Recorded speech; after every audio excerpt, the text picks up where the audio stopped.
Maggots moved inside the king's wounds while he was still alive. Courtiers fainted from the smell emanating from his rotting body. Doctors found white maggots feeding on the infected flesh of his legs every time they changed the bandages. This is not a horror story. It's what really happened to Henry VIII of England in his later years. The most powerful man in Europe, who could execute anyone with a single command, died being devoured by insects as his body rotted from the inside out. He weighed 145 kilos, couldn't walk, and the stench from his infected ulcers was so strong that people couldn't be in the same room with him. But it wasn't always like this. In 1536, when he was 45, Henry was an athlete. He played tennis, hunted, and participated in cavalry tournaments where nobles clashed with lances on horseback. He was considered the most handsome man in Europe. But that year, an accident changed everything forever. On January 17, 1536, during a tournament, Henry suffered an accident that nearly killed him.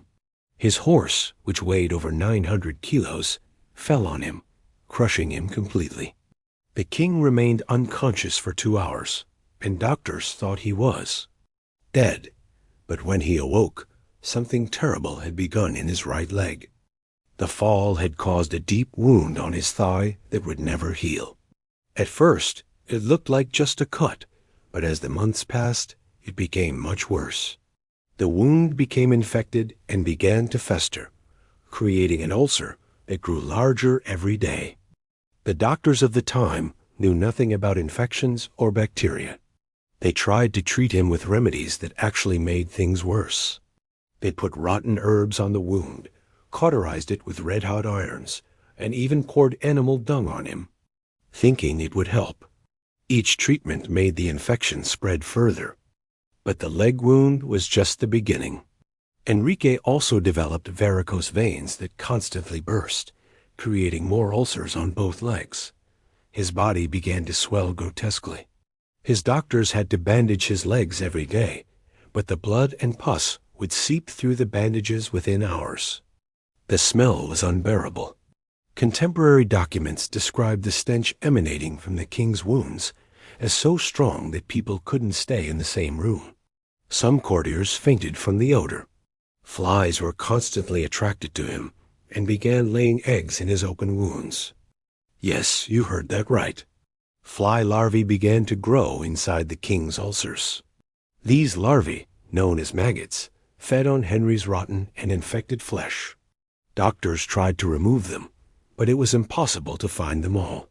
The king was literally being eaten from the inside while still alive. Things worsened when Henry began to gain weight uncontrollably. By 1540, he could no longer walk on his own. He had to use a special wheelchair pushed by several men. His waist measured more than 137 centimeters, and his weight reached 145 kilos. His clothes had to be specially made for him, and he needed assistance even to sit down. The extra weight put more pressure on her already damaged legs, causing the ulcers to spread even further. The wounds now covered almost the entire surface of both legs, from her thighs to her ankles. The skin around the ulcers had turned black and was constantly peeling off. The royal physicians tried everything. They gave him potions made from powdered unicorn blood, which was actually powdered rhino horn. They made him drink the urine of virgin children. They put leeches on him to suck out the bad blood. Nothing worked. By 1546, Henry could no longer sleep at night because of the pain. His screams could be heard throughout Whitehall Palace. Servants avoided entering his room because the smell was so strong that some vomited instantly. His bed sheets had to be changed several times a day because they became soaked with blood and pus. But the most terrifying thing was that his mind was still functioning perfectly. Enrique knew exactly what was happening to his body. He could see the maggots moving in his wounds. He could feel his flesh decomposing day by day, and he knew there was no escape. The last months of 1546 were a nightmare. Ulcers had begun to affect his internal organs. He developed kidney and liver problems. His stomach swelled so much it felt like it might explode. He began vomiting blood regularly. Her doctors tried a last desperate treatment. They opened new wounds on different parts of her body to allow the bad mood to escape. This only created more places for flies to lay eggs and more areas for larvae to grow. The king also developed gout, a disease that causes uric acid crystals to accumulate in the joints, causing terrible pain. His feet swelled so much that he couldn't wear shoes. His hands became completely deformed. Every movement was agony. By January 1547, Henry could no longer eat solid foods. He could only drink liquids, but even that caused him pain. His body had begun to poison itself. Toxins from infections circulated in his blood, affecting his brain and causing delirium. The last few days were especially cruel. Henry had episodes where he screamed that he could feel the worms moving inside him. The doctors were at their wits' end. Some began to leave the palace because they couldn't bear to see the king in that state. The last few days were especially cruel. Henry had episodes where he screamed that he could feel the worms moving inside him. The doctors were at their wits' end. Some began to leave the palace because they couldn't bear to see the king in that state. On January 27, 1547, Henry fell into a coma. His breathing became irregular, and his skin took on a grayish color. His wounds continued to ooze, but now they were also oozing a black fluid that doctors had never seen before. The autopsy revealed that the bones in his legs were partially dissolved by infections. His internal organs showed signs of poisoning from the toxins that had circulated in his blood for years.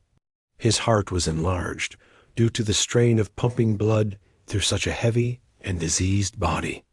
But even after his death, the problems continued. Henry's body had to be sealed in a lead coffin because it still gave off the same terrible odor. During the funeral, several mourners fainted from the stench emanating from the sealed coffin. The story doesn't end there. Doctors of the time kept detailed records of Henry's final years, and these documents allow us to understand exactly what happened to him. The venous ulcers he suffered are caused by problems with blood circulation. When blood doesn't circulate well, it accumulates in the legs and can create wounds that never heal.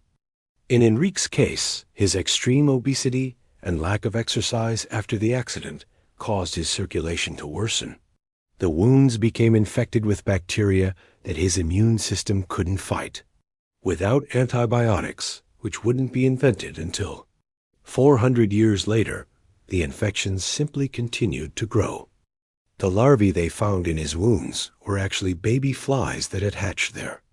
Although it sounds horrible, in some cases these larvae can help clean wounds because they only eat the dead flesh. But in Enrique's case, there were so many of them, and the wounds were so infected that they couldn't help. This story teaches us something important about power and mortality. Henry VIII was the most powerful man in England. He could execute anyone he wanted. He had more money than he could spend, and everyone obeyed him. But when it came to his own ailing body, he was as vulnerable as anyone else. This story teaches us something important about power and mortality. Henry VIII was the most powerful man in England. He could execute anyone he wanted. He had more money than he could spend, and everyone obeyed him. But when it came to his own ailing body, he was as vulnerable as anyone else. This story teaches us something important about power and mortality. Henry VIII was the most powerful man in England. He could execute anyone he wanted. He had more money than he could spend, and everyone obeyed him. But when it came to his own ailing body, he was as vulnerable as anyone else. The Whitehall Palace where Henry died still exists today, and some say that on January nights, screams of pain can still be heard coming from the room where the king spent his final days in agony. This was the terrible reality of Henry VIII. Death. A king who conquered nations, but was conquered by his own body, who had thousands executed, but could not kill the bacteria that were devouring him from within, and who changed world history, but could not change his fate of dying rotten, and eaten by insects while still alive.